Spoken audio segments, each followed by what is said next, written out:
President Trump has formally designated several Latin American cartels as foreign terrorist organizations, including two of Mexico's top drug trafficking organizations, the Sinaloa cartel and the Jalisco New Generation.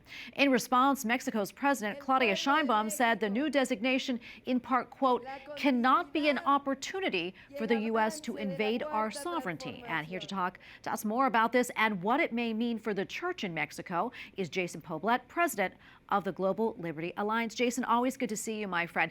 So what do you think of this designation? Do you think it was a good move by the Trump administration?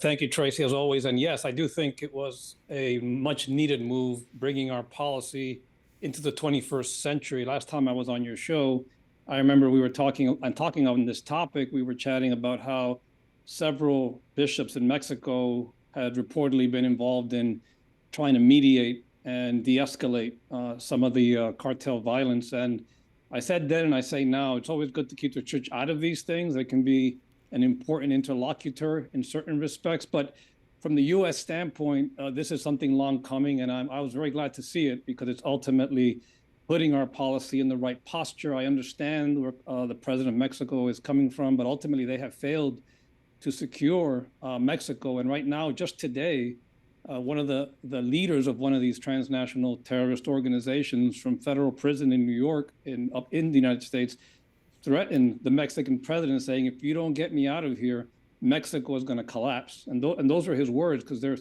flexing. These people do not operate like a criminal cartel. They operate like transnational terrorist organizations. Yeah, and Jason, let's talk about that. I mean, it was almost exactly a year ago that we talked about the bishops that were trying to come to this sort of peace agreement with the cartels. For folks who maybe didn't see that, may not know about this, tell us a little bit more the threat that the cartels pose to the church. I mean, ultimately, the church is in a really difficult situation. I mean, most Americans that follow news or global politics know about Hamas, they know about Hezbollah, these Middle Eastern terrorist groups, but these organizations pretty much, and some experts may disagree with me on this, control Mexico in many sections. You cannot do business in Mexico. You cannot do certain things in Mexico, such as at the very grassroots, operate a family store in some of these regions of the country, because these criminal organizations control them.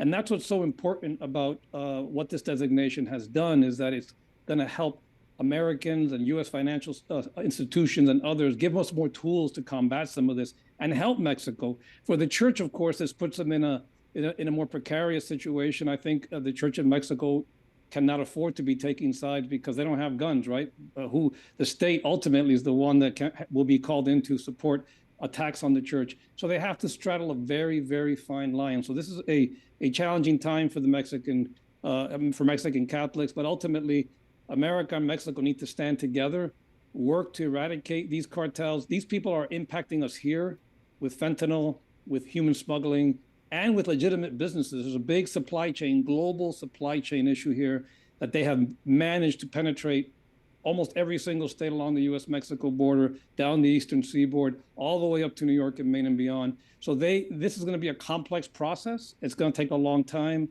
And for Catholics in Mexico, especially the bishops who are in the middle of some of this, they could be helpful in helping de-escalate some of this, but ultimately this is up to civil authorities to resolve. Yeah, and I think we all agree something has to be done about this. Jason, thank you so much for coming on and for your insights as always. We appreciate it. God bless you, my friend. Thank you for having us. God bless you.